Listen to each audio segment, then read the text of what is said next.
There, done it. But all he can do right now is cross his fingers and hope Alex's bike gets to the podium. Hampshire's on a rail. Would love to see what Hampshire. As I said, at Travis Pastrana used to work on his bike as well. Still, everyone would have their hands full battling this guy. He has been on fire, fastest qualifier and dominant here in the first moto.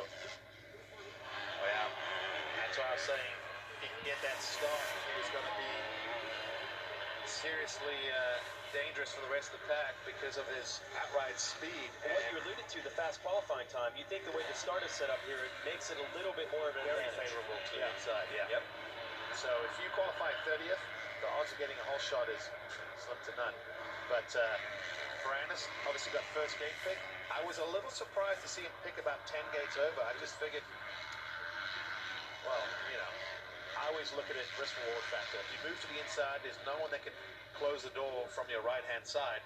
Plus, if you get boxed in, when everyone pushes wide, you tiptoe around the inside. And as I call it, it's like your insurance policy. It's a little gap insurance right there. And gap insurance, because he's still jumping Larocco's lead. So even though he doesn't have to push the pace, he's still going fast. One lap to go for Dylan Ferrandis, looking for his third moto win of the season. But it was all second motos the first times that he got those moto wins. Now he's doing it in Moto 1, trying to set himself up for his first overall win of the season. And we don't want to cause any alarm here, but we have seen in the 250 class, second half of the season, a rider gets hot, and it almost doesn't matter where he is in points. Momentum starts carrying him toward the front of the standings. If you're 50 points off the lead, but you catch fire at this time of the year, the time will still look very good. It's going to happen. Because what happens usually is when it gets to crunch time, the guy with momentum is getting the starts, the wins, and put the pressure on the other rider, and that's usually when he probably will start making mistakes. 37 points was the deficit from third place, Ferrandis, and the leader, Cianciarulo. Cianciarulo in this moto is fourth. That's 7 points. All right, that's down to 30. That's not an insurmountable gap by any means. Nope.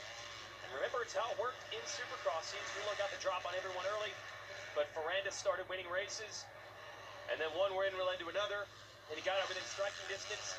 And he got a start when he needed it. He did, yep. Funny how those things work. So, looking good for the Frenchman right now. Got a 17-second lead over Hampshire. Martin's bike still going, but oh man, that's not fireworks out here for 4th of July. Oh boy. Oh, now it's coming out the exhaust. Yeah. Oh man.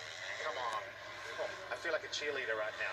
Half a lap to go for Alex to try to get his second moto Can't podium even of the jump year. the jump. See that? Yeah. This is going to be close because he's got 10 seconds on Cianciarulo. And I'm sure if someone said to Cianciarulo, if he got the memo and it's hard on the pit board to say, hey man, the guy in front of you's bike is smoking, there's a chance that if you push the last few laps, you can catch him. You can only read 2 words on the pit board. So, but hopefully they're giving him something, you know, like Martin struggling. There we go, big fist pump. He wanted to do that one. Fist pump on the 250, jumping to Larocco's lead for the last lap. These bikes are fast, and so is the rider, Dylan Ferrandis. Takes the first moto here at Redbud. Now let's see what happens. Oh, look at that thing. Oh no, he's holding wide open. No, I don't think he's going to make it. You can't get up that hill. You can't even push it. Unbelievable. And Cianciarulo's going to inherit some points to get around. Oh, poor Alex Martin is 3 turns away from a podium finish, and the bike lets go. If you zoom out, you can see the finish line just above him. Unbelievable. You saw it was wide open, and the bike wasn't going anywhere. Adam Cianciarulo, not his best moto of the year, but he's going to take it. Third place points and a crash from Nichols. The bike problem for Alex Martin. That was engine, that was terminal, because you saw the smoke come out exhaust. So obviously a few things. Tough break. Well, they call it out here the troll train. It was a steam engine for a little bit. It was. Troll train until it stopped.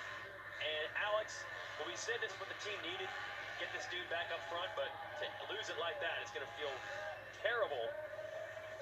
And it looks like Justin Cooper will inherit 4th there. Masterful, that is going to be a career best. He can hold on for 5th. And that's what they're talking about. Yep. Alex Martin's bike blew up is what they're saying. Although it does help seeing Cirillo in the points. Here is Alex. Like I said, that's not the smoke show, the fireworks they want to see in the parking lot tonight for July 4th weekend. That is a blown engine. And this is a rider catching fire in the championship. Dylan Ferrandis wins it here at Redbud.